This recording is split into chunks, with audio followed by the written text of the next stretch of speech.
Yo. Yeah, I do. All right, so I'm...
All right. What's up? Shred Bros in the house. What's up, guys? Oh, good. I was like thinking that you couldn't hear you there for a second. What's up? we got this big guy over here. This guy over here. This guy. Josh McMORRAN, and looking like a frozen guy. Yo. And of course, Morgan Reed here. So, how you guys doing? So Yeah, thanks, man. Just don't even know what day it is, but it's a good day to be with you two on screen. You know yeah, it, man. good day, actually. Nice. Yeah, so happy to have you on the Shred Bros show. My original Shred Bro. Yeah, how's it going, man? How you been? Yeah, good, man. I've been pretty busy, just trying to keep myself occupied, you know, as we all are. Just helping the family out and stuff when needed, and you know, trying to get on with things. Yeah, But- yeah. We haven't been talking too much about the actual crisis, let's say, on the show, because this show is about shredding. Because I think there's definitely enough media out there. I'm playing a lot of guitar and stuff, and you know, having a lot of fun Nice. with broadcasting and trying to get into this sort of stuff. Yeah, it's been fun. It's been fun for us as well. I know we've had quite a few conversations about it now. Just seems like a fun way to get in contact with fans and whatnot. I'm not actually sure. I just want to double check that this chat is working. So we have like a new chat function. Hopefully it's working. Seems like we're all live here. Okay, so hi. Oh, it does work. Okay, so guys, we have a new chat function. You can see the chat. So leave your questions here, and then everyone can read them. Oh my god. It's a bit difficult today because we have 3 people, so I gotta find some place for it. But maybe that's fine for now. You can use it over my face if you want. It's fine. I know. I feel like I'm in your guys' house right now. Like oh, Josh, can you actually? Where's? Give me one of my Ibanez's, man.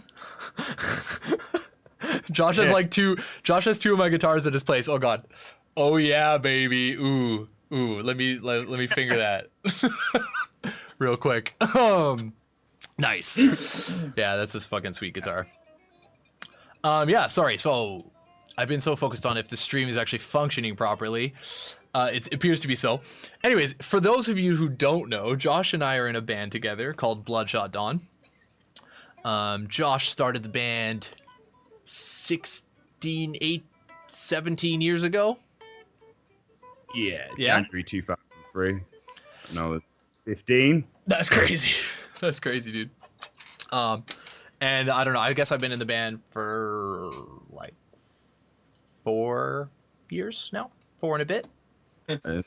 It's flown by. It still feels pretty fresh to me. Totally, man. Honeymoon period, forever. Yeah, I mean, we've had some exciting times, some nice tours and stuff. Unfortunately, some have been canceled. Some new tours have been canceled, but they weren't announced anyway, so no one has to know. No. We were gonna be supported by Metallica, but you know, it's. I know. Yeah, finally the big headline, but Yeah, you know. It is what it is. But I'm sure we're going to be, you know, there's going to be plenty of opportunities to tour. Sorry. That out. So. Yeah, we'll sort it out for sure. On screen, you're having a bit of a breakdown. A little bit. Just sad here. I'm a sad guy. So I don't know if you guys are leaving comments or not, but I am not. Unfortunately, I'm not seeing them in the chat. So I'm just going to just double check if that's the case. Oh, shit. We do have a couple comments here. So I apologize. I don't know why. I kind of set this thing up so that the chat function would work. Maybe it works on YouTube or something. I did think it was meant to work on Facebook as well, but you might have been right about that, Mr. Josh. Oh, yeah. No, so I don't know if you guys are leaving comments or not, but I am not. Unfortunately, I'm not seeing. Who's playing the stream? Anyways. Sorry, I was trying to see the chat, and then I'm just. No worries. Yeah. That's the annoying thing. Like, I don't want to be watching the stream while I read the chat. That's why I could probably. And it does. It does say that I can read the comments here. How do I show you guys that? It says I can read the comments from Facebook, but it doesn't actually appear to be true. So, whatever. If you guys want to ask questions, go to YouTube or Twitch. No, I'm just playing around. It's all good. We'll figure that out again. If people fire questions, I'll just I'll fire them at you or whoever if you want. Oh yeah, is that cool? Yeah, sure. That's fun. Yeah, Josh can read the questions. Usually I got to read all the questions, so. I get my day off today. Utilize me. It's It's too hot for hats, man. It's just like. But anyways, yeah. You're too.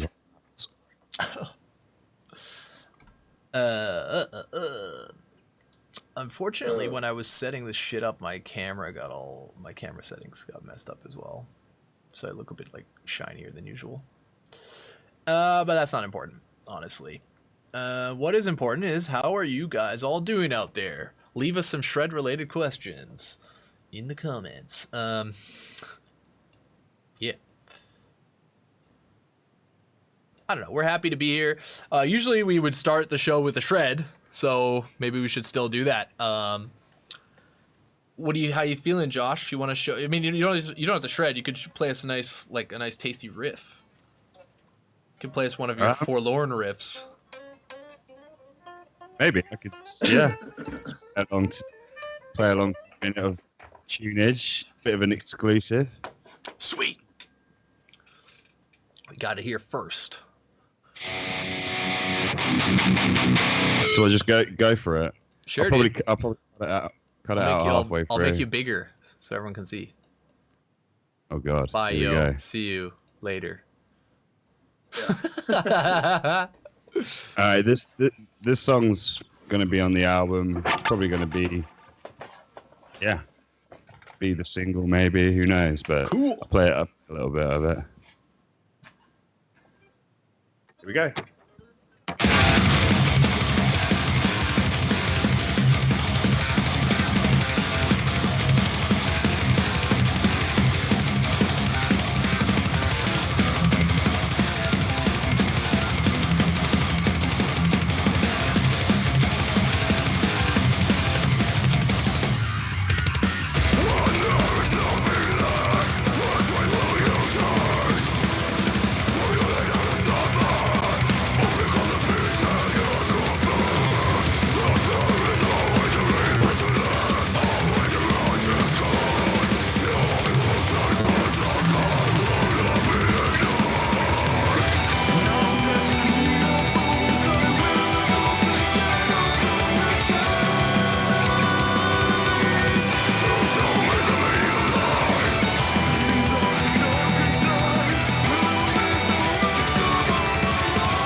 You don't have to give everything away. I don't know if you can hear me. It's that loud.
Sweet, dude. Nice. Wasn't expecting a whole track there. I was Yeah, I just figured it would look kind of stupid to just stop it halfway through and like fumble around. So I just thought, fuck it, I'll just play the whole thing. Why not? There you go, Who dude. cares? Yeah, man. That's fucking sick. Sounds awesome. I don't have no record label to answer to, so. Good point. I should share that to the fucking Bloodshot page, man.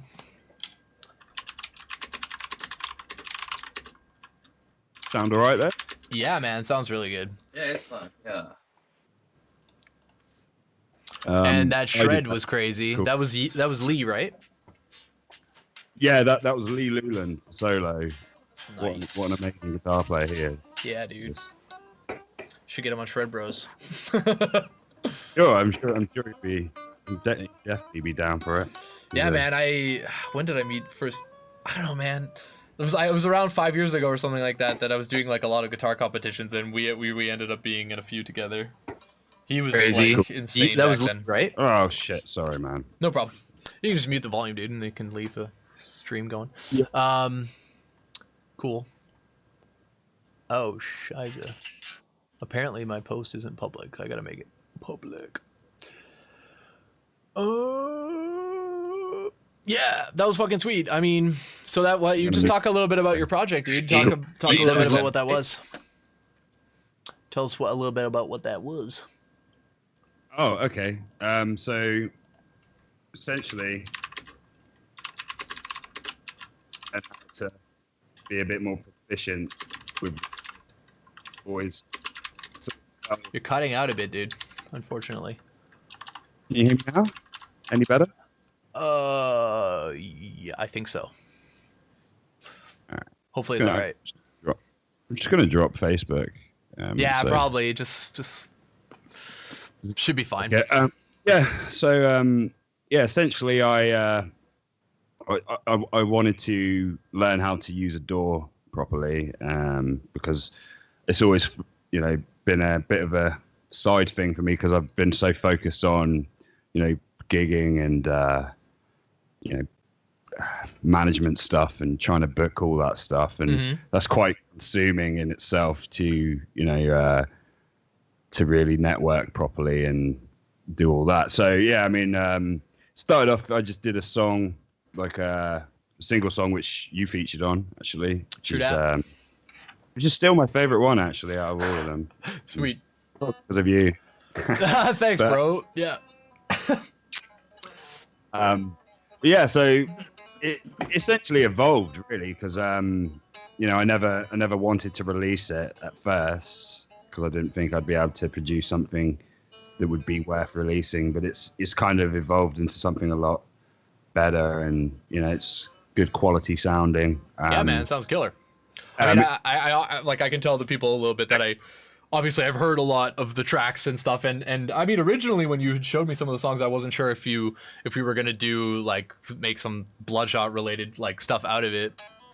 And True that, but in my opinion, the reason I didn't want to use it as Bloodshot material is because I prefer the collaborative feeling of when me and you write together. So like, I don't. It's not that I don't think the Forlorn songs are good enough for Bloodshot or whatever. I just think it's a bit of a different flavor to when you inject your goodness into it. It's, totally. I mean, it's also just some of you may know we're still like in the middle of working on our other our next album, true, yeah. let's say. So it's also like it was a bit kind of like in the middle. Obviously, we didn't really need more songs for the album because we had already. I don't know what we had done yet. We hadn't really written. We hadn't recorded the drums yet. Actually, when you started, right? It was in July that I started. Yeah, so and we didn't end up recording the drums till like September, I guess, because of some stuff. Anyways, and so I don't know, like for me when I first heard the songs, I was like really pumped because I thought they sounded fucking sick, and I was like, oh dude, I gotta write the solo like immediately or whatever. Anyways, and I'm really happy that it just turned out the way that it did, and you had so much freedom. And we kind of initially those demos were for Neural, wasn't it? Because that's when we got endorsed by those guys. True. We all put out like you put out a video of the Nameless, didn't you? Which I used that exact take tone you used. Yeah, it was a live take. Take, and I used it on the album, which is actually sickens me every time I listen to it. How it's edited. Yeah, people in the show don't really know because I'm always like improvising shitty shred, but I can actually shred, guys. I promise. Check out Josh's album, and then you'll hear. If you hear that solo, it's almost unbelievable that it isn't edited because the timing is ridiculous on it. Oh, cheers, dude. Actually, I had to improve my timing around it to make it sound better. That's sweet. Yeah, Yo's also a neural artist, so we're all big neural buddies here. I mean, how can he not be? I don't know. We don't use it now. No, I tried. If you guys want to hear how it sounds, it doesn't sound bad, but it does sound a bit delayed. We get a bit of latency and stuff, but I will definitely do a stream using some neural stuff soon because I think it doesn't make sense not to, really. Yeah, I mean, Paul, hey dude, nice to see you, bro. When I use neural stuff, I normally use the 14 suite anyway. So, and I'm using 14 on this phone. So yeah, I don't know. Nam also, like, after I tried that sigil, I was like, I don't know, man. There's no way I'm not getting that amp. That thing sounds so good. Oh, sweet. Oh, here we go. The Facebook comments came in somehow, all of a sudden. What's going on? Oh. Damn, I don't have anywhere to put them. Right over my face. That's not too bad, actually. We need to speak to Yo a bit more. He's like... Yeah. That's why I was trying to include him, neural. Yeah, it's hard because we're in a band together and obviously we have so much shit to talk about. Where do I want to go? Where do I want to put these comments? So, hi, Josh, too high. Yes, Josh is here. Yeah, Bloodshot. Do we have any actual questions? Who did the clean vocals on that, Josh? On your track? That would be me. Nice. That was the worldwide debut of Josh's clean vocals to the world. Yes, Skype quality. We apologize for that. Josh will be streaming soon, and you can hear probably the full quality. Yeah, that I'm gonna do a proper release. That's not even the final master or anything. So it's a bit of a sneak peek that I probably shouldn't have done, but who cares? Because I like you guys. Dude, it was sick. Yeah. And I obviously I've heard all the songs, and we tinkered around Morgan, quite a lot. Morgan actually helped me a lot with because, like I said, I started studying recording and stuff for the first time. So Morgan and Giacomo have both been a big help in organizing the mess that is my creation. It's almost there though. That's the great thing that I started off literally not even knowing how to program drums properly. Well, I mean, and- you sat there for quite a few hours watching me like click all that shit in for the past albums, but Yeah. I mean, for all albums, I've been, at the backseat. But that's kind of the reason I wanted to push myself and learn something new, so I wasn't such a useless guy in the studio, Nah, just man. sitting there. that does actually bring. Yeah, it's hard. It's hard sometimes because there's just so much to know in this field. I don't know how you feel about that, Yo. Do you feel like you have to know a lot of stuff, mixing, producing, recording, social media? It's so much stuff to do in our field, and no one to teach you. Easy, no? It's easy for you. Yeah, it's fun. It is fun. I agree. It's easy. Yeah. It can be easy, I Yeah, think. it's kind of easy. If I have money, it's so easy. That's a good point. Yeah. Yeah, and you have to have the drive to do the stuff yourself. You know what I mean? Like, obviously we have a lot of things to help us out these days, like YouTube and whatever else. As an example, I learned guitar mainly from watching YouTube videos and stuff like that. I don't know how it was for you guys, but I've always been that kind of guy. I just like to do things for myself and figure things out for myself. Yeah, absolutely. I mean, in a band situation, that's really important. Like, no one's gonna pick up the slack for you. Definitely not you're paying Giacomo. them I mean, to- definitely.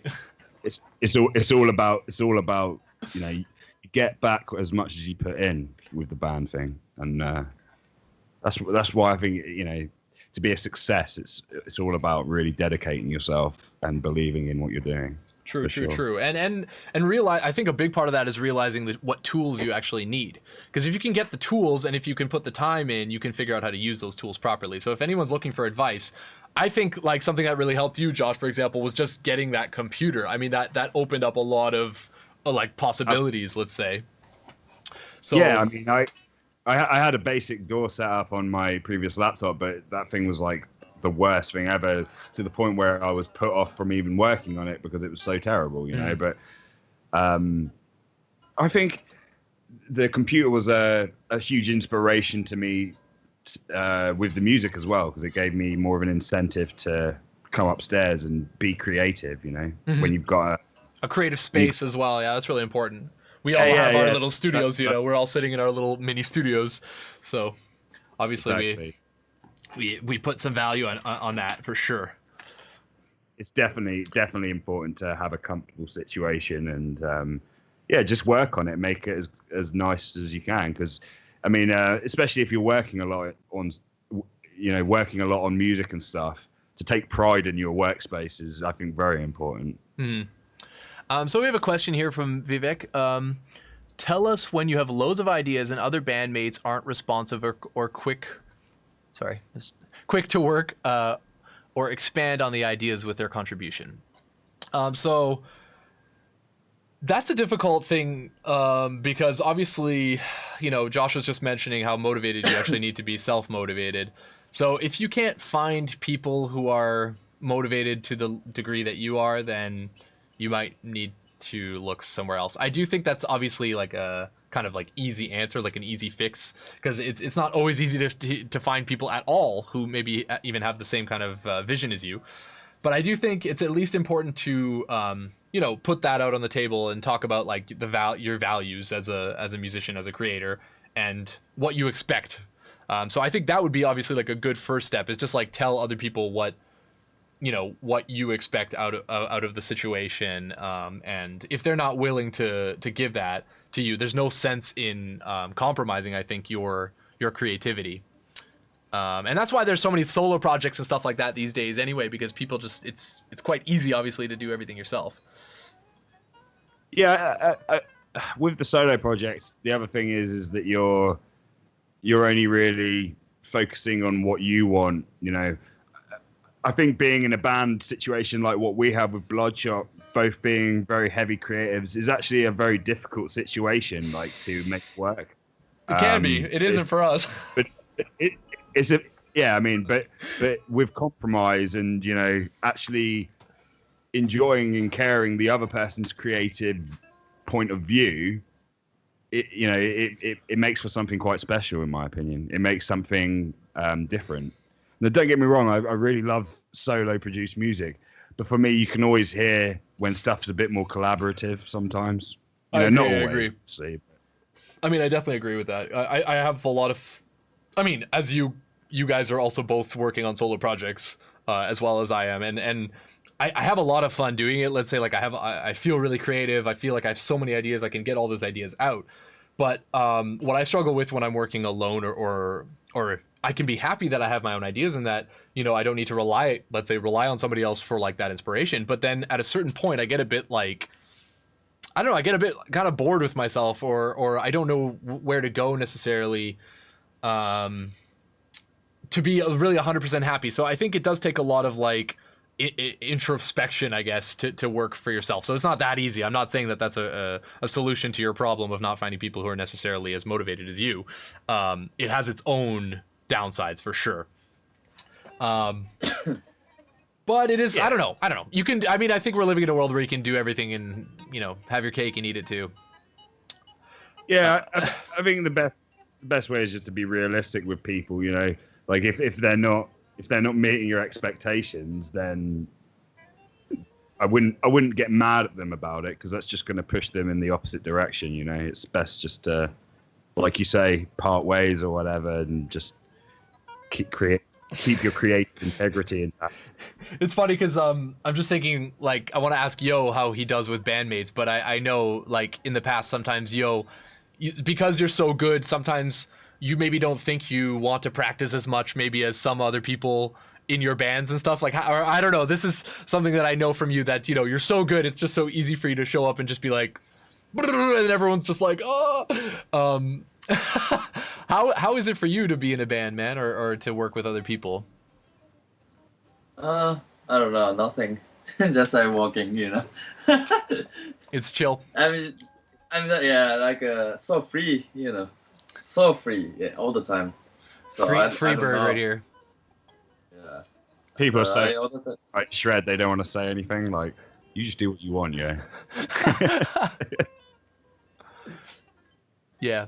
No, but it's cool. Okay, we'll get back to the questions in a second. I saw a couple nice questions already. I think we should just do a little Shred, because, Josh got to play his song. Yo, how about we do a little backing track, man? Do you want to do... I got something, a cinematic. I found a nice site that has some nice backing tracks, by the way. Because I'll send it to you, Yo, so you can open it up. Yeah, give me. I'll send it on Facebook, I guess. Gimme. I'm gonna be right back, guys. Sure. I've muted my stuff though. So no worries. You won't be able to hear it.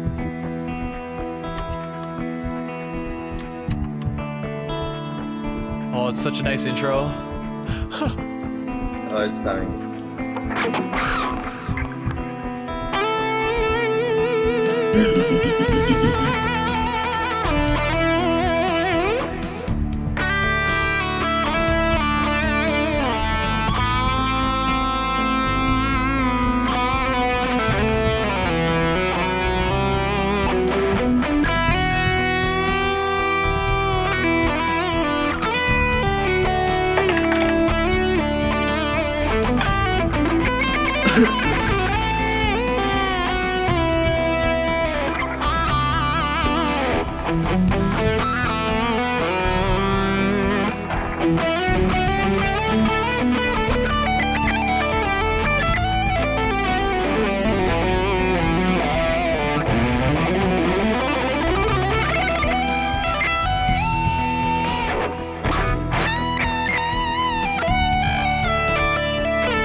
I always do that after I finish. I'm like, eh.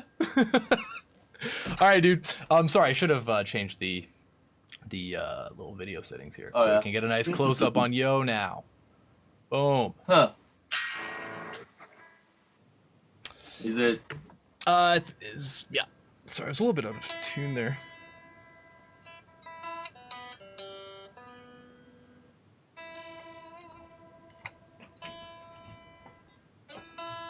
Cinematic log ballad guitar backing track. Yep. That is a mouthful. Maybe people want to get backing track too, I think. Yeah, sure. I can just share that in the comments, and then you guys can shred along. Maybe it's actually not a bad idea. I really think you guys should bring, bring your guitars to the show, because we like to talk technical stuff. Sorry, I got this stupid text in front of my head right now.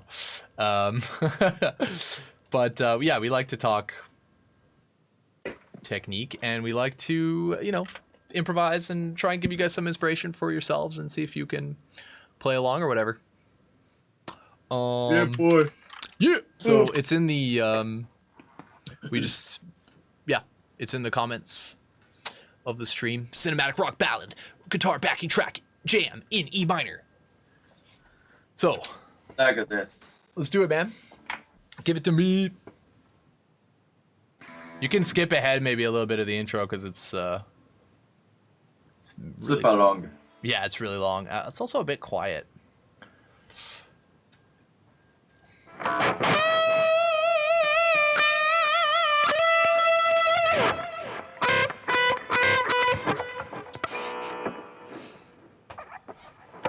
Yeah, it's long actually.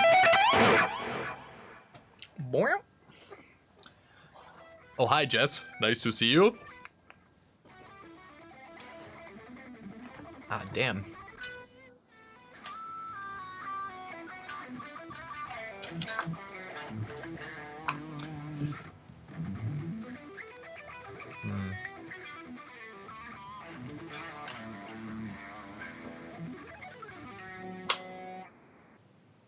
Your guitar should be louder, I think, in the mix. All right. Yeah, your voice is like much louder than the guitar. Sorry, maybe it's because your rhythm tone or something. We were messing around with that earlier.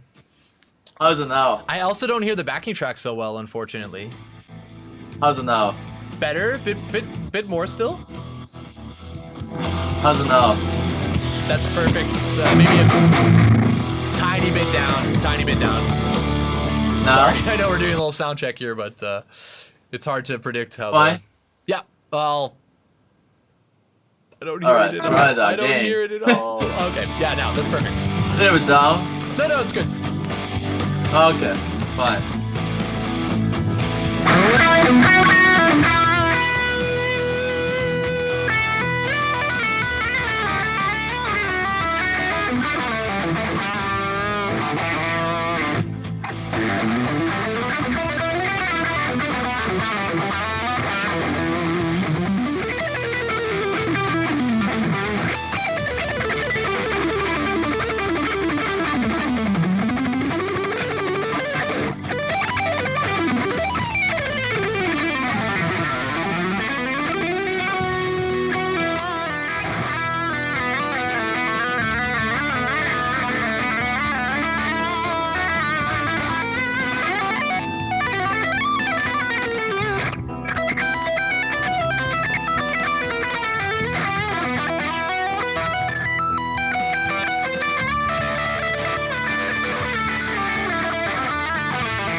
Yeah.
Some nice hooks, I'd say. Like The what?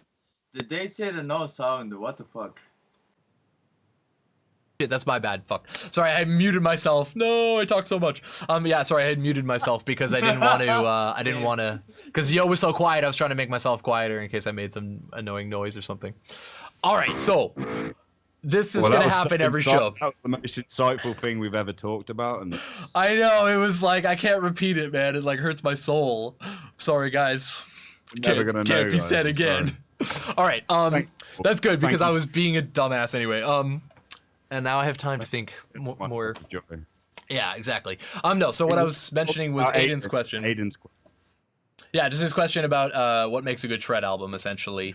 And then I was just talking shortly about what Shred is, and I think for us, like, Shred is, virtuosic guitar playing, which goes very far in its spectrum, let's say, musically.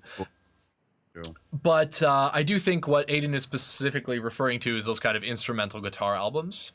I guess those would be deemed like Shred albums. And I was just saying that I think it's really important to have good songwriting above all else. If you have good songwriting and amazing solos, then you're going to have a good song. If you have bad songwriting and amazing solos, the song is not necessarily going to be saved by those solos, unfortunately.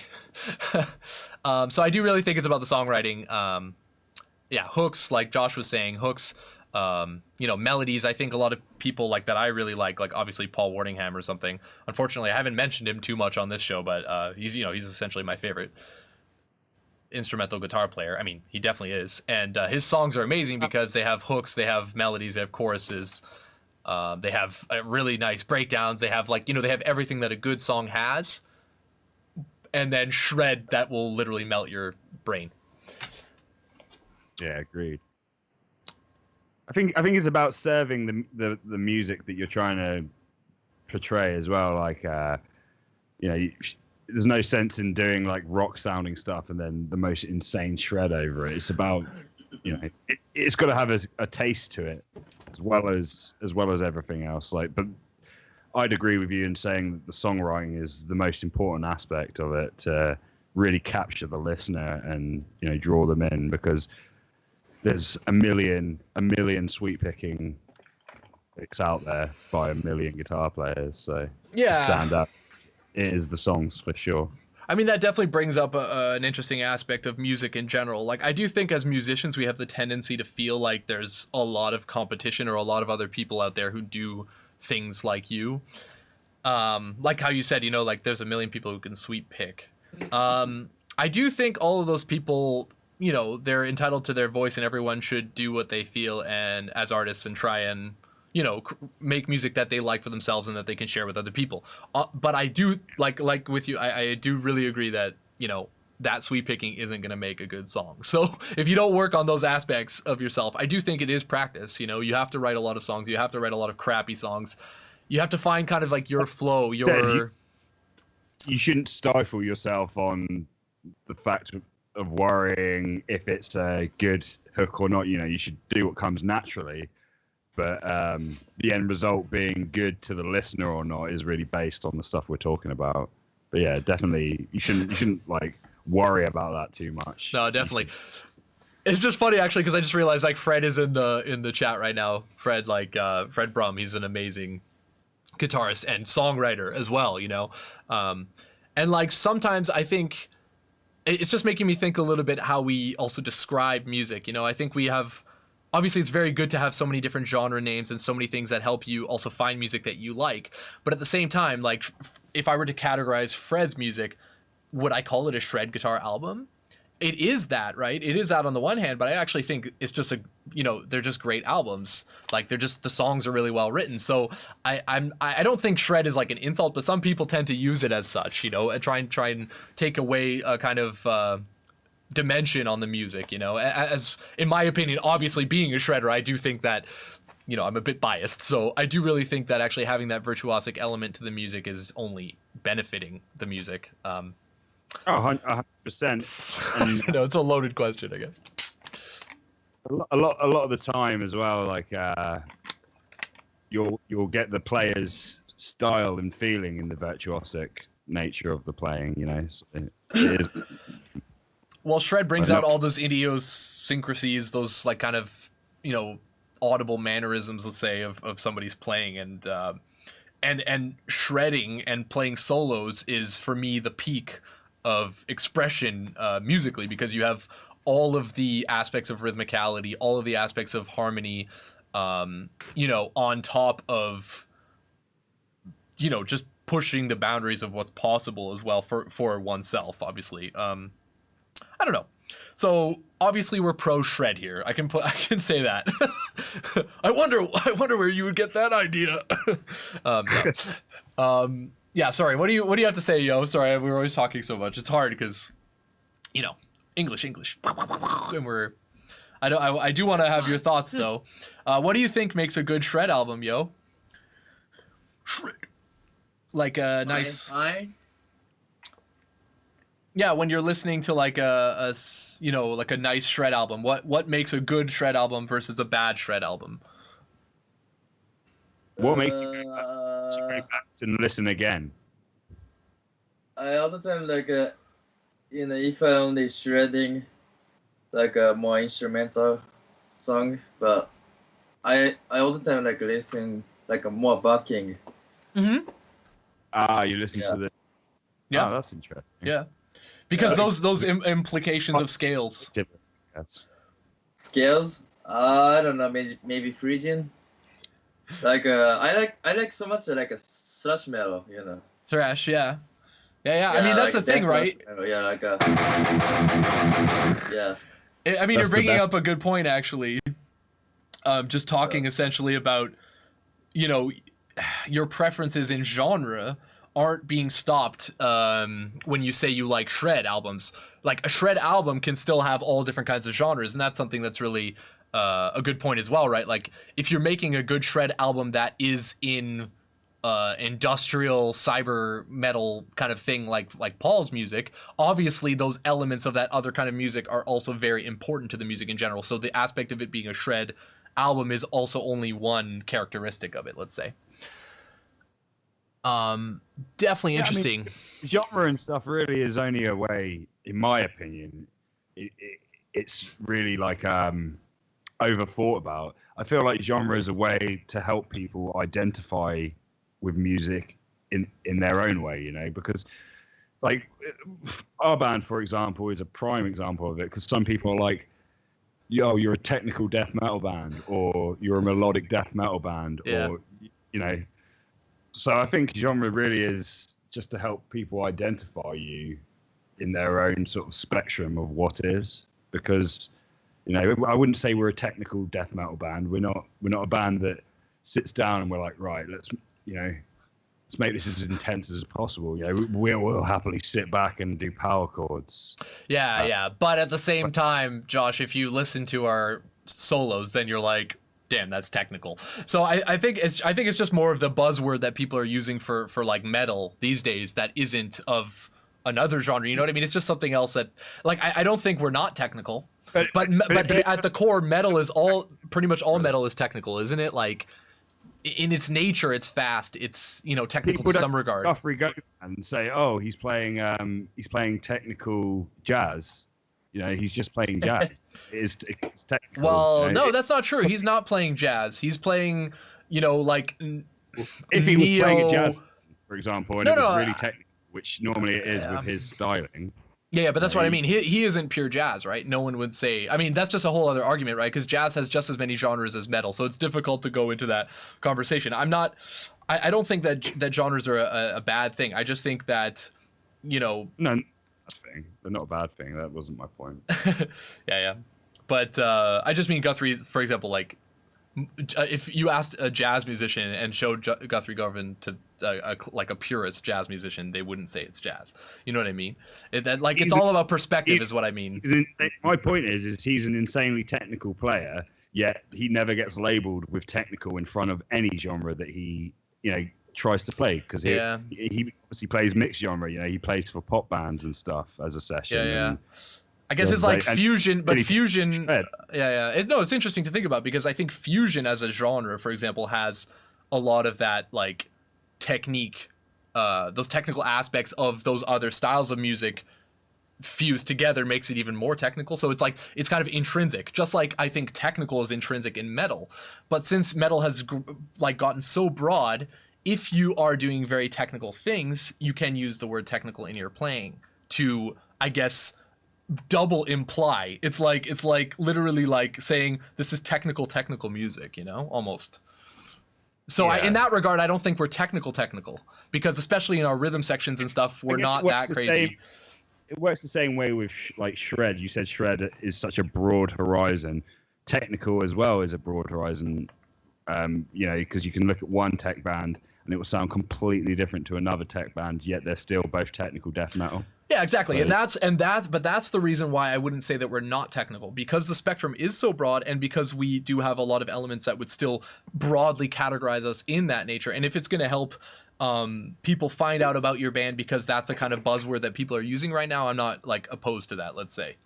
Yeah, of course. But then you'll get someone who is really into technical death metal, and they'll be like, "Oh no, they're not technical death metal. They're melodic tech death." Or Agreed. But It's semantics at the end of the day. It's like a personal thing, isn't it? And if it helps people identify with you and identify your music, then it is a positive thing, regardless of what people call you. If they call you technical, blackened, jazz, fusion, if that's what they want to call you and they enjoy your music, then go ahead. Yeah, I think the point is that it's not scientific. That's the real truth, that it's not scientific, And I do think we live in a world where science actually plays like a really big part in how we visualize the world and see the world. At least I hope it's like that. I know it's not always like that, but I do think if we were a little bit more scientific with like naming things, then it would be a little bit more clear what we are, let's say. But exactly, like I said, so like there are so many different genres. I think we definitely talked about what it is to have a good shred album. I think Fred has some good points too.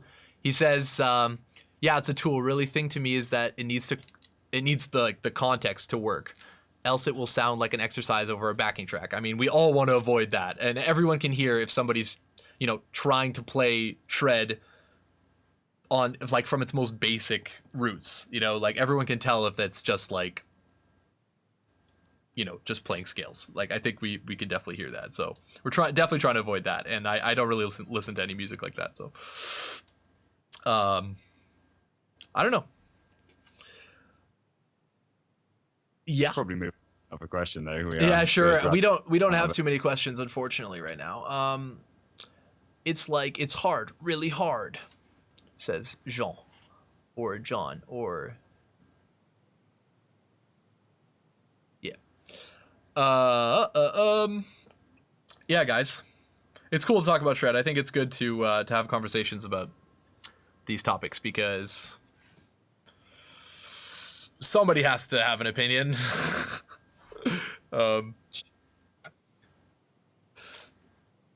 Yeah. What's everyone in the chat's opinion on genre? See if anyone has anything to say about that. Speak up, people. Yeah. I asked, but you skipped. Yeah, sorry, I can't read the questions in the past, unfortunately, with this setup because I'm currently streaming to YouTube and Twitch. But once again, I'm not getting we're not getting any views on there really, so I might just stream straight to Facebook and I'll be able to scroll back. You were asking something about Yo and COVID-19 or something like that. Maybe I could just open up the chat actually to read that. Yeah. Yo, you can play something, dude. That's your job, man. Vivek, you're giving us a sad react, dude. You gotta give us a non-sad react.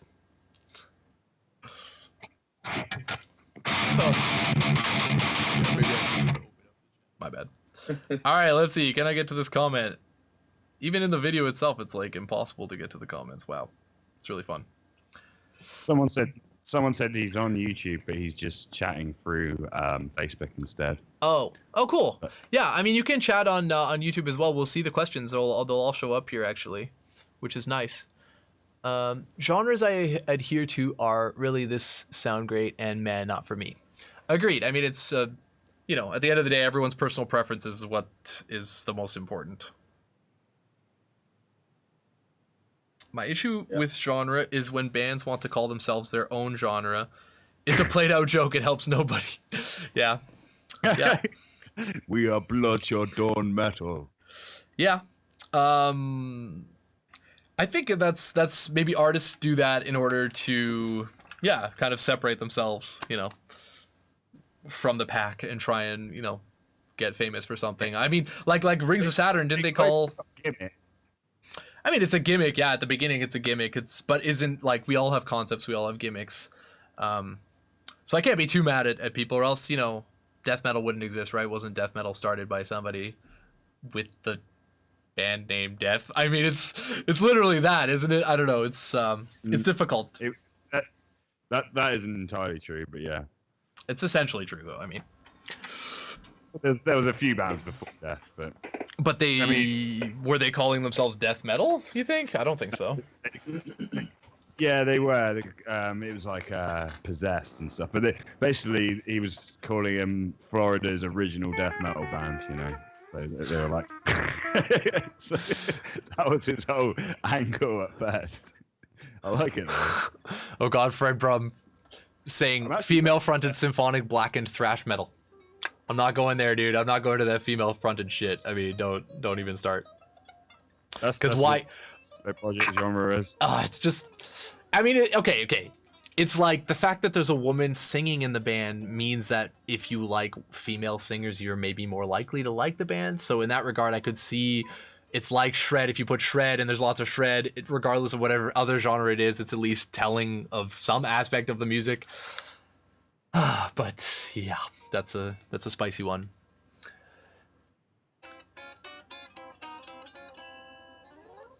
So we have a question for Josh. How's the live music scene evolved in the last 15 years in Europe? Or UK specifically? I mean, it's become a lot more popular to be in a band since I started. When I started, it was quite. I know this is a bit of a cop out, but it was quite similar, honestly. You know, that we had all the underground venues, the same sort of way. As far as like the scene and the crowds of people go, that generally fluctuates as time goes on. So I mean, it's hard to gauge exactly when was best for gigs and when was not, and because it's up and down, like I say, for all bands really. I guess it just depends on the economy and all that sort of stuff. But as a whole, like the standard of bands, when we started, the standard of bands that we'd play with were, pretty bad. Compared to today, you mean? Yeah, nowadays I feel like it's a lot more maybe accessible to be in a band and to have get the knowledge of how to go out and tour and stuff. Because when I started, you know, obviously Facebook didn't exist. MySpace didn't even exist, actually. For us, I was using Reverb Nation to try and get gigs, for goodness sake. And that's pretty much how we landed our first gig, was just by putting out ads on Reverb Nation. So it's really, with social media and the internet and how things have changed with advertising and stuff, I think I guess that's more important to the change of the scene. You know what I mean? It's just because it's like I still play venues now that I played 10 years ago, and it's, you know, it feels the same in a way. Well, crowds differ every time. It's definitely improved, I'd say, as far as standard of bands. But as far as crowds go, it's the same as always. You know, sometimes it's great, sometimes it's not, and that's just the way it is. Nice. Tom is asking you, is there something business-wise that you regret? If so, what is that, and how can we avoid such situations? Thank you for the question, Tom. Do you want to air your dirty laundry? No, I'm just kidding. you don't have to answer that, honestly. We could go deep. If it's like, maybe just think of something that's useful that you could like tell Tom, you know, that he could try and avoid. I have something that's useful, basically.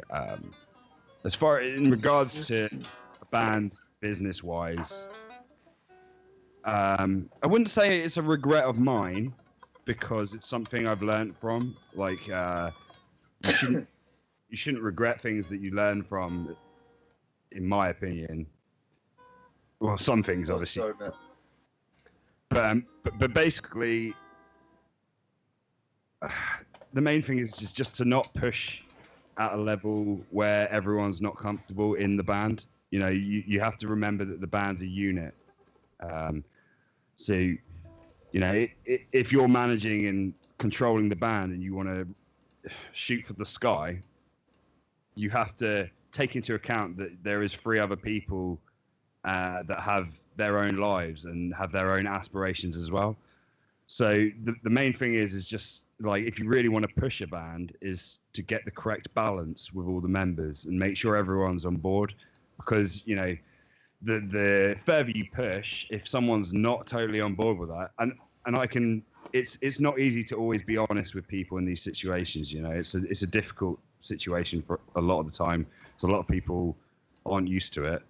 But yes, I think the best thing business-wise is just to be completely open with all of the members within the band. It's going to be a success because you're all going to be on the same level. And if you're trying to push in a business direction that not everyone is on board with, you're just going to push the members away. And that's what's important to me, is that everyone involved in the project is happy with what they're doing and enjoying themselves, because, you know, we're not in it for the money, we're in it to have a killer time. So yeah, that is 100% true. Because also, don't buy 100 female girly shirts at once. They'll take you 5 years to sell plus. Yeah, can give some practical advice. All right, we should do a little commercial break, aka a little shred. Just because we've been talking a lot. So, Josh and Yo, you guys can be in my video. I'm trying to rhyme. All right, Yo, I send you the backing track. I'll send it to you fine folks out there if you want to shred along. To me, I might have a little go. Oh, sure, dude, yeah. It's on the slower side. It's oh, God, I'm talking to myself. It is in the chat. Am I in a chat with you? I am, so I can send that as well. This is always fun. You guys get to see a lot of like my neck. Like, I can take your chat. Yeah. I got it. All right, cool. It's B minor. Let's see. Let's see. Let's see. Some dudes playing. Oh yeah. Oh, maybe I should just like do some big old deep voice over this. You know what I'm saying? Y'all don't need to shred. Okay, I'm kidding.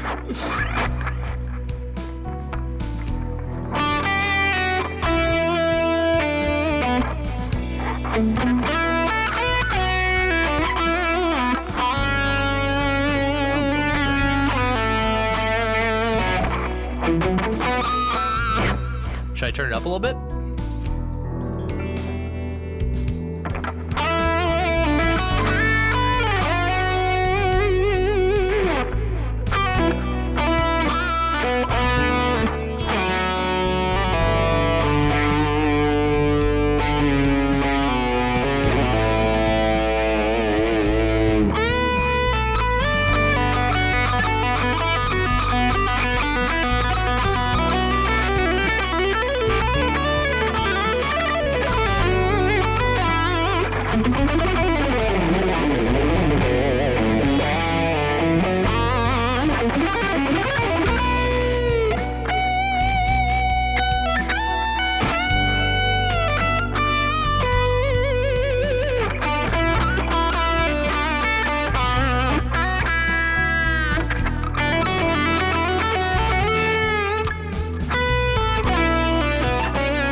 Worst note to land on.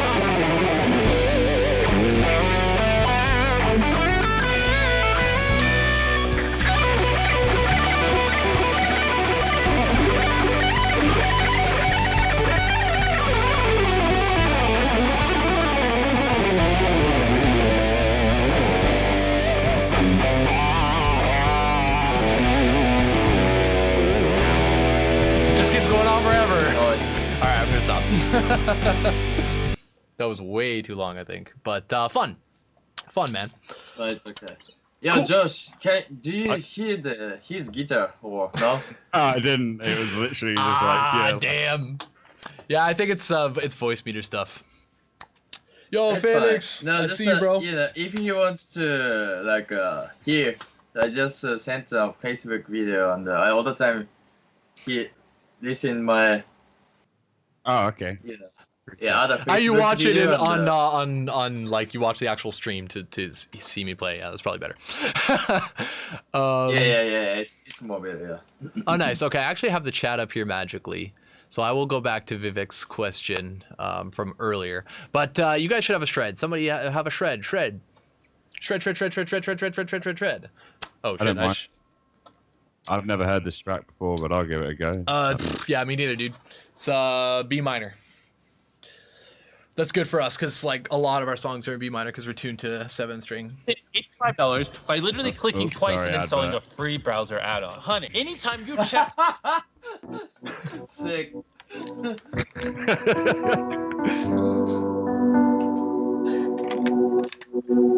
Damn, I gotta make Josh all big.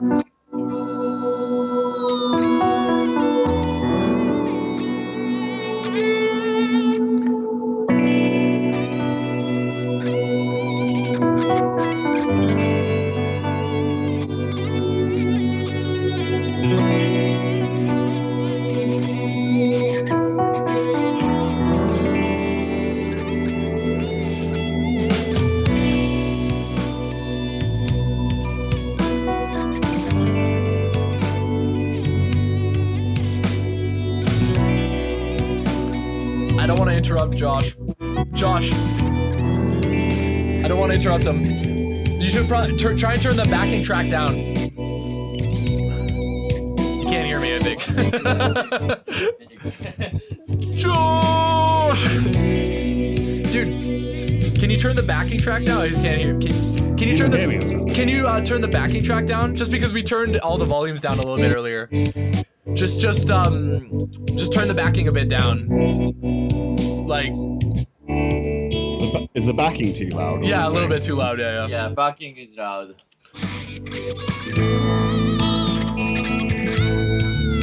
That's good.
The backing track got louder again.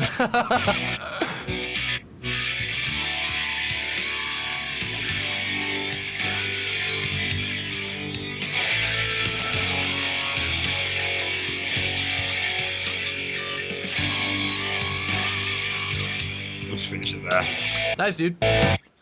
I'm bored of myself. Yeah, the backing track was a little bit loud. It's getting a bit louder over time there when those big chords come in. It's just Skype. It's just how Skype is like squashing the audio together. It's a bit unfortunate, but it's all we have in these Corona times. Yo, take it away. Take it away, yo. You can do a different backing track if you want to, because that was like a solid. No, that's fine. Okay, cool.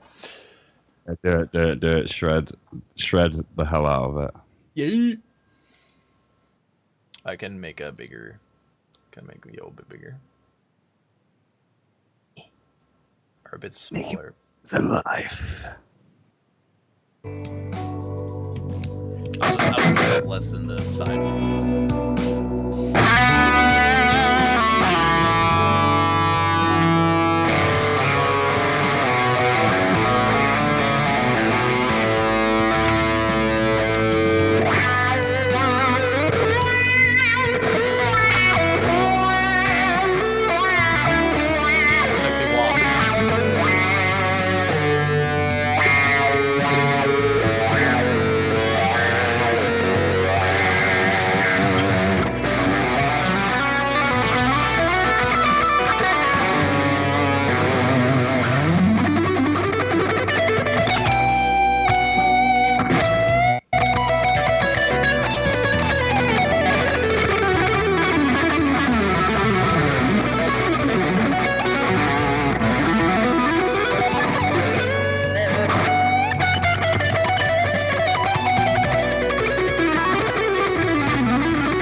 Nice.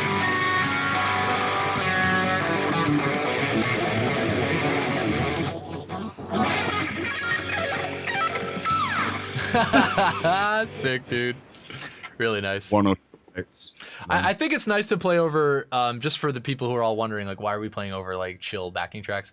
I think you just, because we're improvising, it gives you a little bit more space, you know, to find melodies, to think. Because, I mean, obviously we can just shred as fast as possible, but I don't know, what's the point of that week after week, you know? Like, I think it'd be nice to talk a little bit, because, you know, we all have our own different approaches. Just talk a little bit about what we do when we're improvising. I think that's something that's, you know, worthwhile. Unless anyone has a question, please feel free to ask. And thank you guys for all being in here. Make sure to drop us a like and follow and whatever. Sounds louder on Facebook than YouTube. Yeah, I guess Facebook is compressing the volume probably a bit harder than YouTube. YouTube is probably taking a more honest representation. All that in the chat. Cool. Oh yeah, and thank you, Lori, man, for checking us out, dude. Fucking truth and shredding over here. Big ups to this guy for pushing the shred community. We're doing our best over here as well. Thank you, Laura. Yeah, thank you, Lori. Seriously. Yeah, there's definitely a delay as well for us. Like, we see that you guys are generally like, you know, 15 seconds behind, maybe something like that. Yeah. Oh, I got a private message from somebody saying that dude, you're a pro streamer. Thanks. Thank you. I've always aspired to this moment. My bad. But yeah. He literally just messaged you like, you. Nah, it's my buddy. It's like one of my best friends, so. Oh, I thought it was just like literally a random dude, like. Just like, I found you on your public Facebook profile. I was, you know, streaming. I saw somebody with a guitar as a profile picture. Sending a picture of himself pointing at you. With like the caption, yeah. You are a pro. Anyway, so let's, I just want to talk a little bit about improvisation, because I realized, you know, we're doing quite a lot of it now, on the Shred Bros. This is episode 4 already. If you haven't caught the other episodes, feel free, to just go back and watch the other ones, I guess. Thanks, Keeg. Thanks, bro. But yes, what am I trying to say? Improvisation is a good thing. And, so which is the master stream, YouTube or Facebook? Actually, we're simultaneously streaming to both, so we're masters of the universe over here. Yeah, improvisation. I think improvisation is something that everyone should do. I think it's a really good way to internalize things that you're learning. And I realized something that I don't do it very often anymore, like, except for to compose. So with those first couple episodes, I found myself, you know, rushing or doing, you know, just things that I was like really like reaching for. And I find with improvisation as a performance, it's a bit better to, like, you know, try and find things that are a bit more comfortable to deal with. So because it has a lot to do with like processing information in real time. Like, you kind of have to interacting to do it on stream, just to add that in there. Like, oh yeah, I mean, it's like live. Definitely think that makes it harder with the thought process stuff you're talking about. Mm-hmm. So I was a bit nervous then, I'm not gonna lie, and I think it was bad for that reason. No, dude. I mean, we're not like, you know, being shredders, being kind of metal guys. I don't think we're necessarily expected to improvise, and that's just why I think it's I just think it's nice to kind of motivate people to do it, because I really do think it's something that can be super fun, super inspiring to do for yourself, for others, whatever. And yeah, I don't know. Get more creative with that than, say, writing a solo in Guitar Pro all the time, you know. Oh yeah. I mean, uses musical prowess more in a natural way, I think. I think, yeah, it's also, it helps you understand your strengths and your weaknesses, and I think that's important for everything, you know, not just art, not just whatever, not just guitar. You know, we have to understand a little bit like where we're at and what we can do with what we have. But I don't know, when I'm improvising now, I just thought of some basic stuff that I learned from Tom Quayle. I don't know if you guys know Tom Quayle. He's just like a legato god. He's also more of a fusion guy and more of a jazz fusion kind of guy. But I watched a couple of his DVDs after going to Guitar Idol. They gave me some free DVDs. Thank you for that, guys. Anyways, and he talks about some really simple concepts that really helped me recently. It's just like numbers. Like, if you take a number, like say you take 3. Like when you're improvising, you can do like 3 notes. They can be different lengths.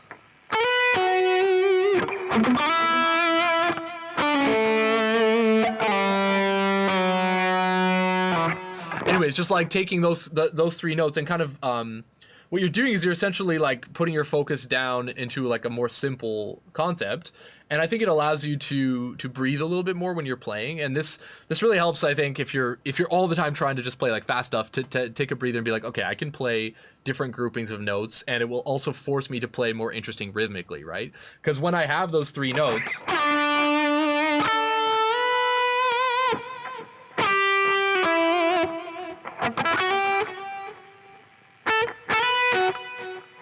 you're like kind of forced to stop yourself within those boundaries, you know?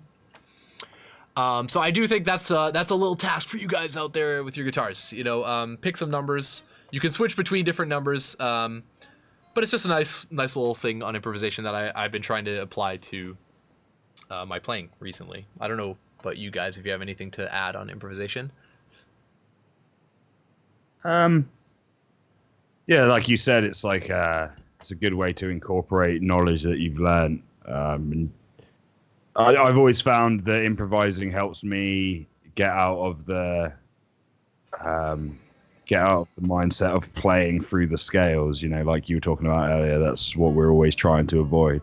And I think if you study up and you sit there and improvise using that for a while, then you'll get a taste for what sounds good with the scale rather than just running through the notes. Mm-hmm. So that helps me with anyway, because I'm the kind of guy that will learn the scale and then my mind is like wanting me to just use the scale to play a solo, and that is definitely not the way forward. I mean, it's interesting because you have to learn patterns in order to utilize patterns, or you know what I mean. You have to learn like kind of specific approaches in order to utilize them in playing in general. But when you're improvising, it's obviously like a lot more in the moment. You have to be a lot more, I guess, critical of your thought process. You know, you have to be a bit more like, okay, now I should try and do something else. Now I should try and do something else, or else you'll end up literally just playing scales up and down. But yeah, it is sure. Building a kind of like repertoire, I guess, of patterns and things that you can utilize. Fred said some nice stuff over here. I think I'm gonna have to invite you to the show. You're just adding too much nice stuff to our show here. I'd argue that improvisation, while not in a strict decimate giant steps like in a 12-bar blues, is essential. Yeah, if anyone doesn't know what giant steps is, it's like a jazz standard where you're essentially like moving up, and I think it's like major thirds like the whole time, but like in every direction, and you have to like change keys a million times, and I don't want to try that, so I'm gonna never mention it again. Yeah, I do really think improvisation is obviously essential. The more comfortable you are thinking of an idea and applying it in real time, the more efficiently you can get your ideas out there and avoid the pattern trap. Yeah, that's a really good point. I mean, I'm talking about patterns and how to use them, but what often happens when you're improvising is it shows you the patterns that you're most comfortable with, and if you aren't able to change your mentality around what that pattern is, then you can get stuck doing the same stuff over and over. I think like an interesting concept is when you're, say you have a pattern that you always do, even if it's just a straight like whatever, just like 3 notes per string. It is a pattern in itself, right? If all I do is I try and take that pattern, but I change one aspect of it, it's already just using that shape, that pattern that I had also visually as well as in the fingers. If I can take that and I dissect it, if I know it, I can change it. And if you can change it, then you can be creative with it. So that's some stuff for you guys. I don't know if that's too much about improvisation. Lori is asking, has your playing improved by playing live? That's a very interesting question. I'll give this one to Yo, because he needs some stuff to talk about. Yo, did you get better at guitar when you started to play live? Like gigs or shows? gigs. Yeah, like Yeah. playing like no, when you play live with your band on stage. Hmm? Did your playing get better when you started to play live with band? Yeah, better. Yeah, fine. Same. What helped you? Did you start to practice with other people more, or when you first played on stage? Was it a band or was it like?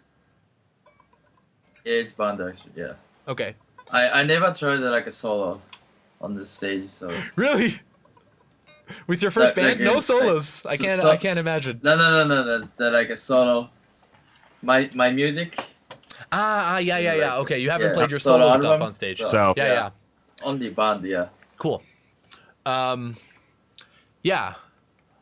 You want to take that question, Josh? Because you've been playing live for a long time, probably before you were even remotely good at guitar. Yeah, 100%. What was the question? No, just if you're playing improved by playing live. Oh yeah, I mean 100%. That's so easy for me to gauge though, because when I started singing and playing guitar, I couldn't even play like Metallica, basic Metallica stuff. So Nice. I mean, it's not that basic, really. Well, I don't know. In the terms of metal, I'd probably been playing guitar a few years before I even started singing and playing, so I should have been at a standard, but I really wasn't. But no, I mean, I'd say being in the band playing live definitely has helped me improve, because it gives me much more of a focus, if you know what I mean. Mm-hmm. I have a certain set. I don't just consider the playing when I'm playing live, I consider the performance. So for that respect, I have to grind and practice just to get good enough to be in a comfortable position to perform, and make funny faces, interact with the crowd. Because, Yeah. I mean, don't get me wrong, like, some people don't mind just watching bands that just, are completely intent on their instruments and stuff, but I don't know, I prefer to have a bit of energy going and stuff like that. And obviously doing that with our music, it's not easy. It's not easy to play and sing it in the first place, but to then add energy and try and interaction, it's all part of the process. It's a workout, dude. Our set is quite a workout, to be honest. Oh yeah, I enjoy it. I like the endorphin release we get from it, and I always lose about 2 stone of sweat every tour. So True. What about you, Yo? Yeah, I don't know. Did you? Yeah, I mean, you said already that you were playing with a band at the beginning, and that I don't know. Did it improve? Did you get better actually at guitar when you started to play live? Yeah, it's better all the time. 100% better. Nice. Nice. Because nice. I was practice a lot too for the band. So you wanted to be like really good on stage, I guess. Yeah, make sure to practice all the time. Like say the Links of Saturn. Yeah. Oh, dude. Yeah. I mean, dude, Yeah, you were insane. Yeah. You were insane on. I mean, you were playing it note for note. I saw that tour. It was nuts. It was awesome. Yeah, I was so much practice. Like every day, every hour. That's sick. Just Damn. eat food and the practice and then go to sleep and the shower, going to shower and again practice and yeah. Yeah, I mean, you could certainly tell when I saw you play. It was like flawless. Like, so, it wasn't in vain. Let's say it wasn't waste time. It definitely paid off for sure. Yeah, I mean, so I don't know if you guys mind, but I would like to answer the question. Because for me, playing live didn't come until I had already had a lot of experience performing. Because like, as I mentioned also last time, like I'm a professional dancer, and that was like my main job. So I had already been performing on stage in front of 3,000 people and things like that. But there is a huge difference between playing music live and performing or dancing on stage. It's very different. And I just remember, like, I don't know, just getting thrown into a lot of situations that felt so new. Even if I had a lot of like the professionalism, I think, that comes with performing live a lot, like, understanding that if something goes wrong, you need to continue. If something falls on your head, you need to continue. You know what I mean? Like, just those kind of basic things is a lot of what people struggle with at the beginning. I know we're talking specifically about guitar playing. So in terms of guitar playing, when I first played with Bloodshot, I remember that first gig. It was Incineration Fest in London. I mean, it was a pretty big gig. I mean, there were hundreds of people there. I had literally never played with a band on stage.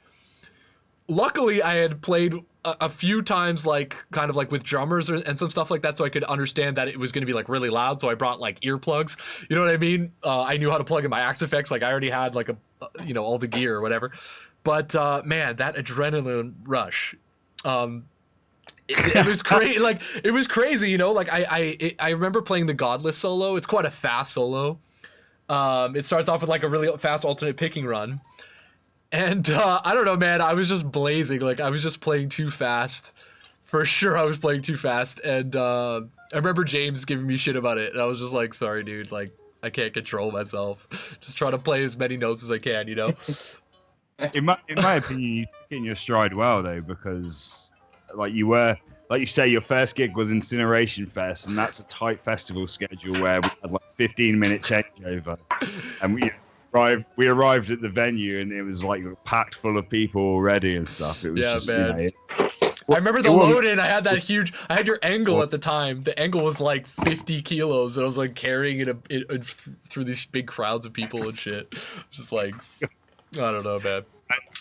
Yeah, I mean, but like I say, I think you did a really great job. Like you were mentally prepared for it, I think, and you like you said, you had experience performing before, so you had a few, you know, you knew what those you kind were of in for in a skills. way. Yeah, I know what you mean. I mean, those that's an actual skill set that you need to work on. Is something that I am giving out to the world. Try and put yourself in situations where you need to perform for other people. Like even if you're just gonna play to your mom or whatever. I know there probably aren't any kids here, but. Yeah, I'm acting like, you know, trying to give advice to people who have never done this stuff before. It is good to just put some pressure on yourself. You know, I remember even just having to play the songs for you and Ant and stuff, and that helped already, you know, to take some pressure off. But yeah.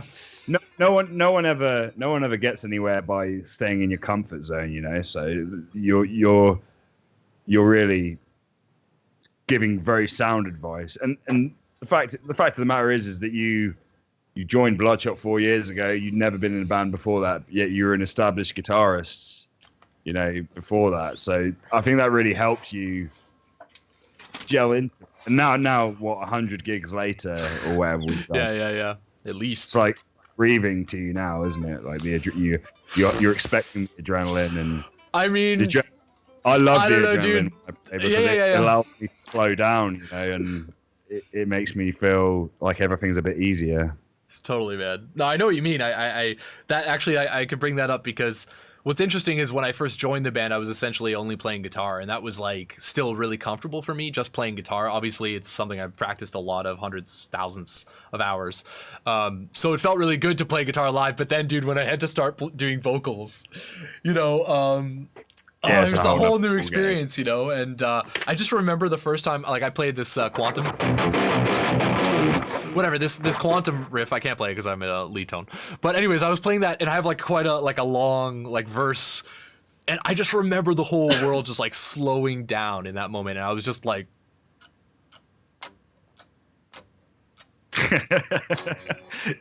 Yeah, that's the other thing. You know what I mean? Like so totally. That's the other thing with, like, if you practice a lot beforehand, when you get that adrenaline buzz, as long as you're prepared for the adrenaline buzz, it makes it so much easier. You know, all that practice pays off even more because it's like you've had weights lifted off your arms. It's so good. Yeah, breathing is such an important part. Like just understanding how to calm down under pressure and stuff like that for sure. Yeah, yeah. Go on, yeah. Sorry. No, it's fair. No, it was in the UK when I play UK, your country. Do you remember your country? Yeah. Yeah. It was. I don't practice. I just eat so much, you know. Yeah, my stomach was like. That's like me when I go to Japan, dude. I'm just like, give me that seafood, give me that sushi. Surprised you wanted to eat food in the UK. I mean, we're not exactly known for our cuisine, to be honest, but No, I mean, yeah, I don't know. I'm a bit lost now. Oh no, no worries. I just have one more thing to say. So we were talking specifically about how to get better at guitar and if that happens when you play live. I think if I can actually give away the biggest tip. I think need to eat a lot though. You know, On tour? Yeah. before stage, eat. Yeah, and after shredding. It saves you. Yeah, it's not so easy when you're doing guttural vocals though. Sometimes. Not like a full singer, only like a play guitar, you know. If I eat too much, I'm just like. Luckily, I've never seen that because that would be brutal. But what did I want to say? I just wanted to say I think when I first started playing live, also that what comes with that adrenaline is a certain amount of tension actually in the arms, like neurologically speaking. You have all this energy. And you can very quickly get into too much tension. I don't know if you guys feel that, like when playing live, like too much tension, digging in, like too much aggression, and being able to just like step back from that, like try and like calm the mind a little bit. It's actually such a useful skill. No, agreed. And there's a lot of ways about going about doing that. I'm sure we all have our own ways of doing it, but being relaxed is also really important for the performance, I think, because if you're relaxed and enjoying yourself, that translates to the crowd. And it's like the age-old thing of if something a technical problem goes wrong and the person goes mad about it on stage, then that causes a bit of a fuss in the crowd, if you know what I mean. Mm-hmm. It's best just off stage and just you want to perform always. Definitely. All right, guys. So should we just check if it seems like we got some nice questions. Yes, Fred, your stuff about improvisation was gold. So everyone should go back and read that. Yo has the most straight up answers. Yeah. Just like any professional or sportsman, what is the day you think that you guys will hang up your instrument on the wall professionally? It's a sad question, but just asking. I don't really ever see myself stopping playing guitar, or, I mean, what is professional? I mean, professional is just a word, but I don't know. I don't really see why. Health would be the only reason to stop really playing gigs and stuff, in my opinion. I mean, I won't be probably doing windmills when I'm like 60, but I can still shred probably. Yeah. Oh, I probably will. I'll just be like, "Fuck you guys." Dude, every time this is something funny about Morgan. Like, we'll be warming up for the show, and he'll be like, "Yeah, tonight I'm not gonna go too mad, guys. I'm gonna focus on making sure I play well." And then I'll look over during the set, and he's like windmilling, body banging, and like making me look like I'm not even moving. It's just so funny. That's the adrenaline, man. Every time I'm like, dude, my neck is like killing me. I can't play because I have too much hair on my face. I fucking hate it. And then I go to the gig and just be like, who cares? Yeah, you're always like slightly worried at first, and then you get to the gig, they're like slamming it, and it's like every time. Oh my god. Follow up to that example. You don't feel the drive. Maybe switch profession. Get married to a girl. I'm already married. Josh is engaged, so I don't know. I don't see that stopping us. Anything else to add on that, Josh? Yeah, I mean, personal drive is personal drive, isn't it? Like it depends what reasons you're doing it for. And me and Morgan, I believe, are doing it for the right reasons. We're not in some delusion that we're going to make millions of pounds or anything like that. We're doing it because we love putting out the music, we love performing, and we enjoy traveling. So, if it ever got to a point where, music was such a negative part of my life, then I would definitely consider hanging up the guitar. But the reality is that music is the thing that makes me happy, and I couldn't imagine. I wouldn't know what to do with myself if I just suddenly decided to stop doing music. It'd be like I may as well keel over, because what else am I going to do with myself? Yeah, man. What about you, Yo? Where's music on the scale of importance? music, where is it? Like very high? Music is very important for you? Over here! Here's games, you know. Nice. And where's music? Here's the music. Yeah, sure. Nobody believes you, man. Here's a guitar. Ah. So, I mean, the guitar and music is different for me. That's devil's Yeah. right there. I mean, you do have, like, the guitar does become something very, like, special, you know? You form a bond with it. Also, Yeah. guys, everyone's talking about washing your hands and shit. You should wash your guitar. Yeah, I saw the wash guitar. The Really? Les Paul one. Black Les Paul. Oh, what, just, like, destroying it with, like, soap and shit? Yeah. Video. That's too good. That's a dude with like a Les Paul in a bucket, right? And he's just like, Yeah. Exactly. Brutal. well, that is the worst. That's super good, though. Lori is asking, how about players that inspire you? Wow, that's a long list for sure. I'll just start. I'll just say, because I mentioned Paul already on this episode, so I'll mention him again. I mean, Paul Wardingham, if you do not know who he is, I think it's stupid to say that because I'm sure every single one of you know who he is. But if you haven't checked out his music, you should give it a real listen. You know, that guy is just awesome. I mean, like compositionally, personally, and you know, I don't know. He's like a huge influence on me. I had lessons with him for like 4 years, and it was awesome. He's just such a great mentor. And you should check him out because I don't know. I think it's just his control over the instrument, his style, his concept, his understanding of what's catchy versus what's interesting. You know, his build-ups, his breakdowns, it's just inspiring. So keep it short. What you got, Josh? I've always got inspired. This is a bit cheesy, but I get quite inspired by the guitarists I play with. So like you've been a big impact on me for the last 4 years. Before that, Ben was a huge impact on me. You know, I guess in a way, playing in a band with you guys and being that you're such high standard of guitar players, and obviously in the taste that I like, it's like perfect for me because obviously Per is a huge inspiration to me with his songwriting prowess as well as his guitar playing. Yeah, totally. Both of you guys are obviously in a similar sort of boat to me with how we like his sound. So yeah, I think the most inspiration I've got is definitely from you and Ben, just because from playing with you and having to be at that standard.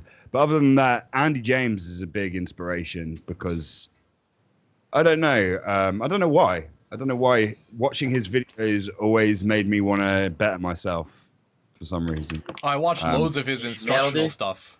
Andy James, melody. He's also just a guy who can play anything, and he's studied everything. Like he's seen what's good out there, and he takes all of the best stuff and he uses it. You know what I mean? And it's like, holy shit. I mean, he's ridiculous. I mean, it was a few years ago that I got into him, and I think it was just his approach to content and stuff, the way he was putting out his content. It really, as a player, it really helped inspire me. And watching his videos over and over, and just you know, because he does things that are beyond a lot of human capability. I'd say, like a lot of shredders do. And he just does it in such a clean way that it's really pleasing to me. And yeah, he might be the cleanest player. What do you think, yo? Andy James? Yeah, kind of. Yeah, I like him. I don't know. I have a lot of inspiration, guys. You know. Same. Yeah, my list goes on and on, but who inspired you to want to be a shredder? Like, which guitar player did you first see? Shred. I want that. Yeah, now is Yngwie. Yeah, Yngwie. Cool. There you go. Yeah. It was Jason Richardson. Jason Richardson's insane. Yeah, I mean, he's a modern guy though. You know, Jason, as someone from our generation, Jason's definitely like insanely amazing at playing cleanly. It's incredible. I remember seeing a video of him, like, because I like I've mentioned also a bunch on the show, because I was really into All Shall Perish, Yo as well, and I had lessons with Chris. Anyways, and Jason replaced Chris in All Shall Perish, and he had like a video of himself when he was 16 playing like Black Gold Rain, and it was just like so clean.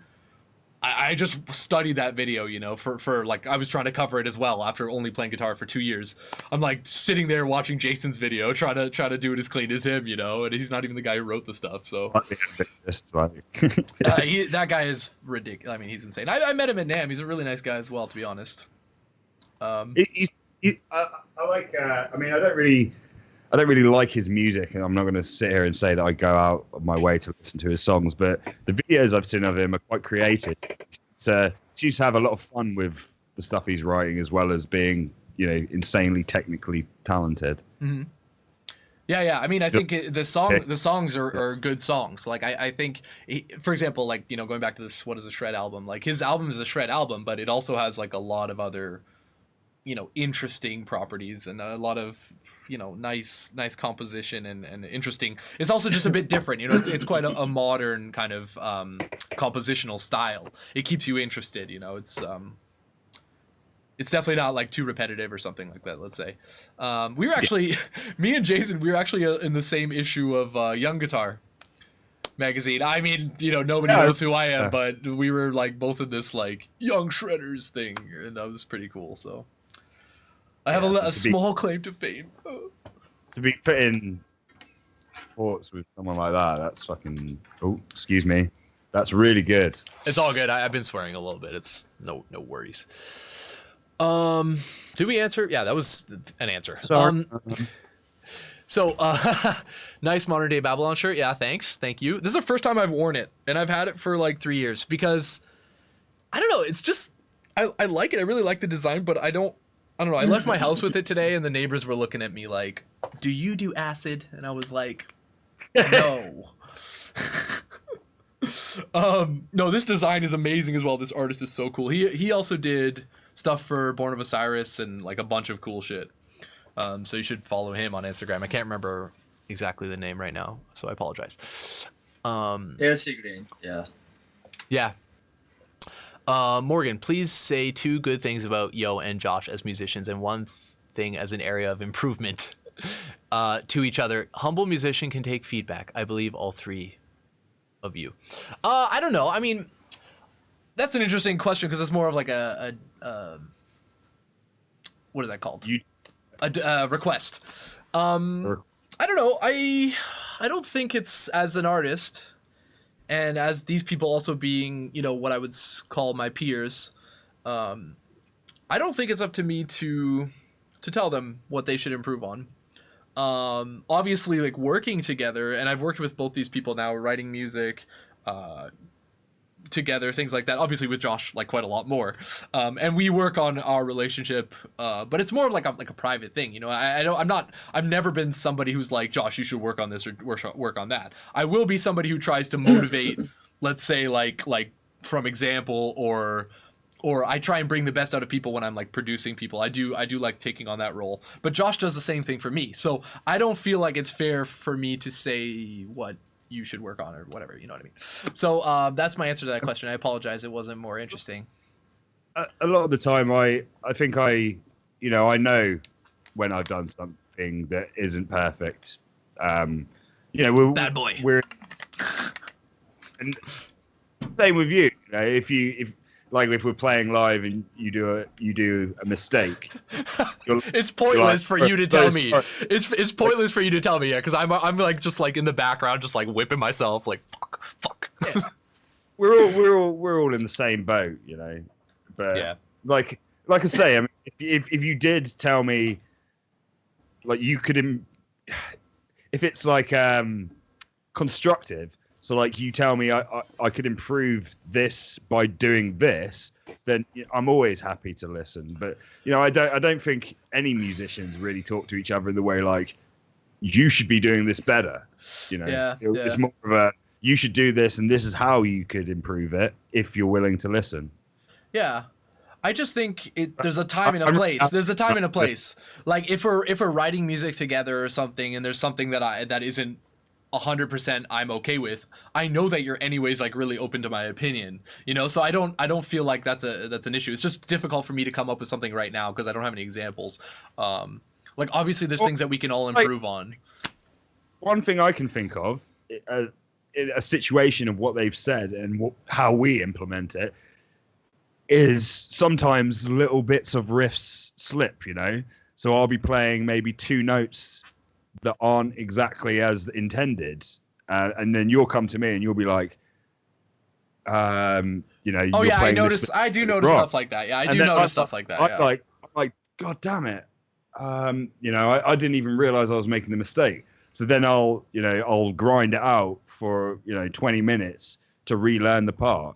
And you know, I never get annoyed by it, and it's not even a case of being humble. It's more of a case of just trying to better yourself. I think. Yeah. I mean, I just think the question was somehow a bit more general about like what you can do as a musician, which I think is just it's too like subjective and it's too personal. Like I don't think that me telling you anything is gonna help. So if I did, I don't know. Then I don't know. It's just I'm going down a little bit of a black hole here. I guess. That better.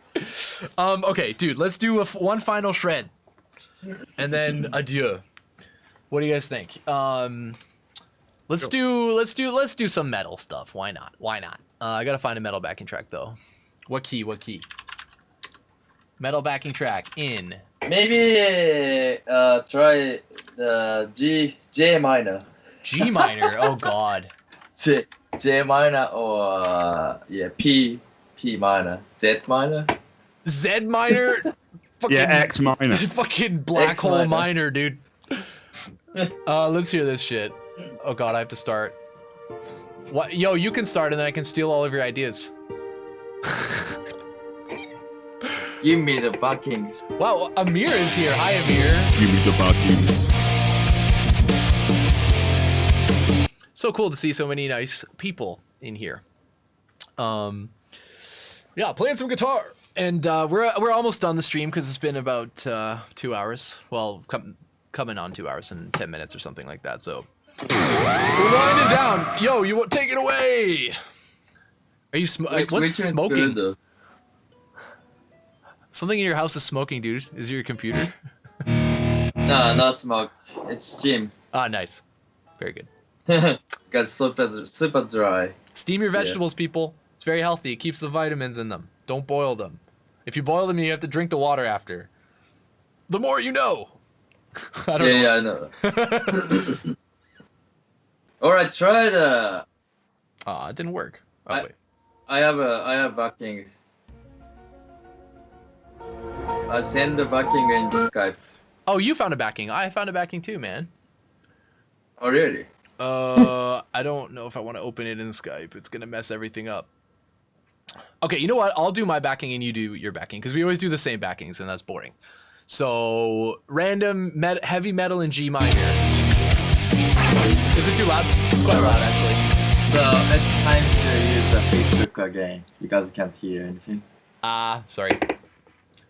G minor, dude. I do not ever play in this scale. So thank you, and I apologize.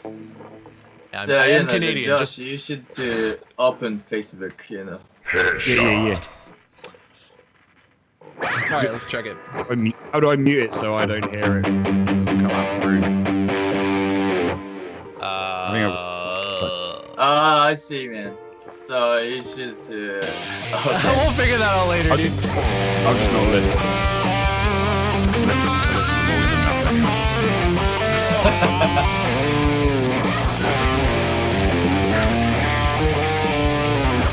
Be right back.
always do the same face every time. I'm just like, I did it. I didn't mess up that badly. It's fun. I love improvising, guys. It's So sick. thank you, yo. You were sick, man. This has been so fun know. to do these. I know. Wow, very humble. I know. Oh, I should have done this one. Why didn't I do this screen? You could have. Too late.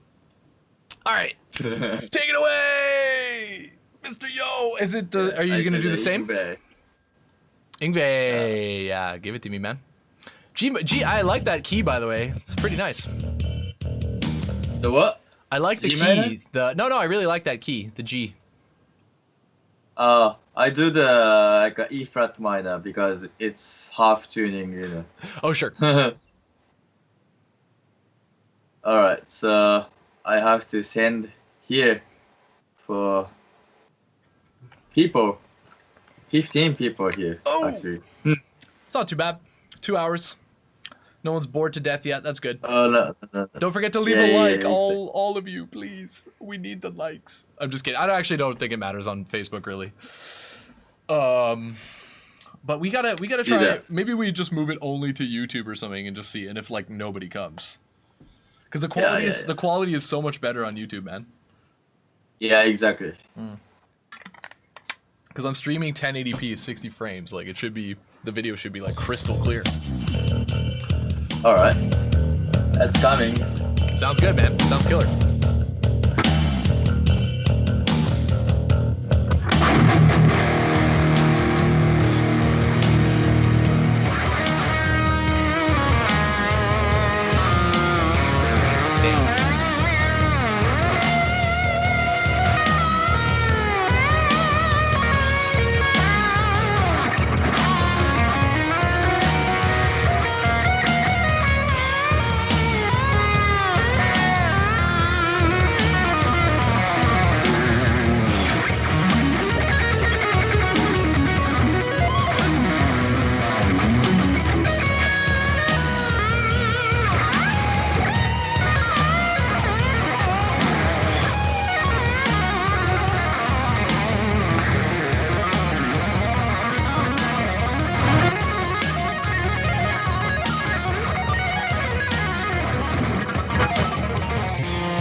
Sick, man.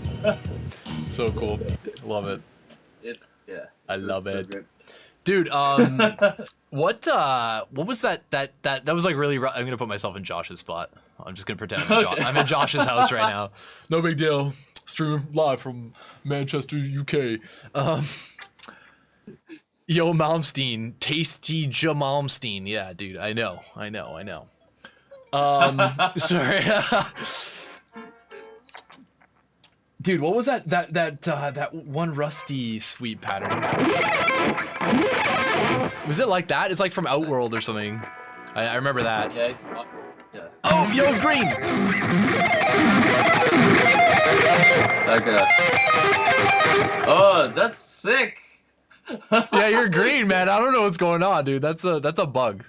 Clearly, it's not me because Josh and you are the same color. Oh, but wait. I have something for you guys. That's good. Where the Alien, fridge are you? you know. Where are you? Here you go. Boom!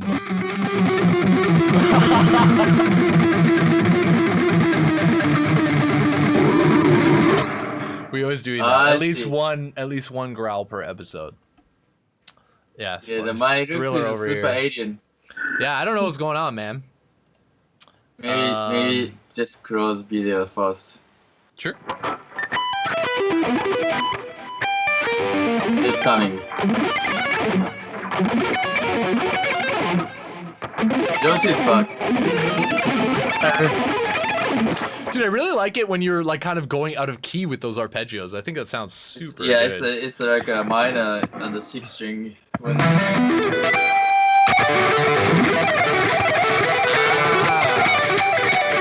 Something like that. Like a major is like a...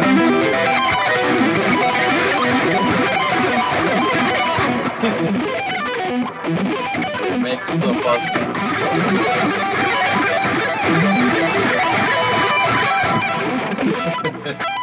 Is that relative major to mine?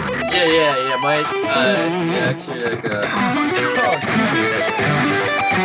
like a.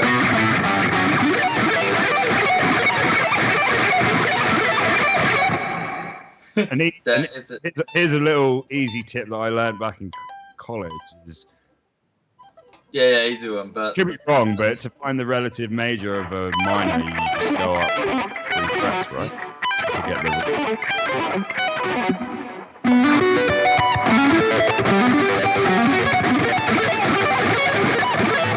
and it's actually random, like region.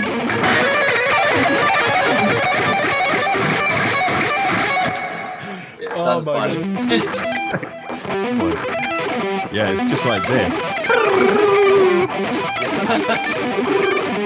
Right, yeah. Yeah, it's just going to up.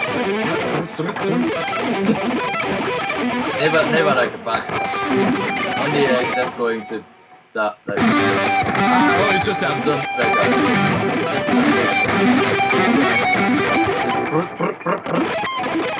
You know, I'm concerned. Gaming. Yeah. I have what is that solo? No. Some stuff like that.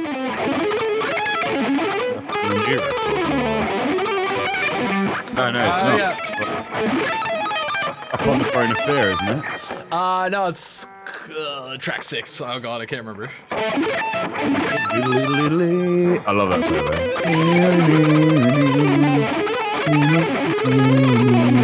Which band?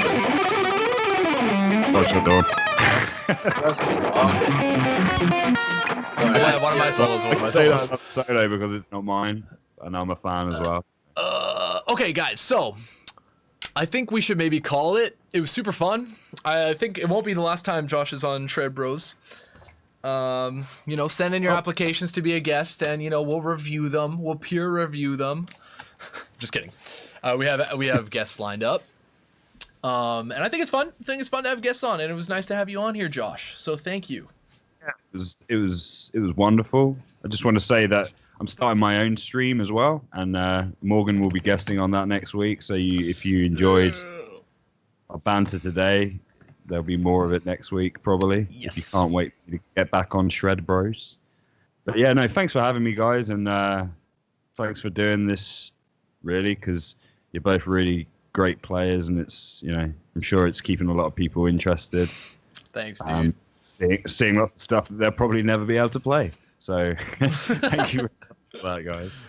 Cheers, man. Yeah, no, it's really cool to have you on, and yeah, we'll do some streams on the Bloodshot stuff because gotta give the people what they want.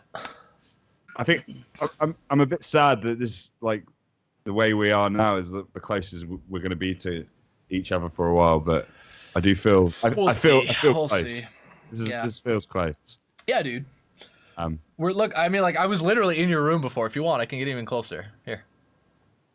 Yeah, just put yourself as me. Put yourself as me. No, I'm trying to kiss you like a little fish. Ooh. I did this before. I was like, dude, I'm in Josh's room. I'm just like, yo, this is big giant Josh. No big deal. I'm huge. Except for the camera quality, that actually looks pretty good, to be honest. That's crazy. But yeah, no, thanks again, guys, and thanks for everyone for watching. If you've got any more questions for me, just feel free to type them, and I'll come on Facebook and I'll respond to them later. So, cheers, guys. Bye, dudes. Oh wait. I'm leaving. I'm finishing it with the. Oh no, I can't. Never mind. See you guys soon.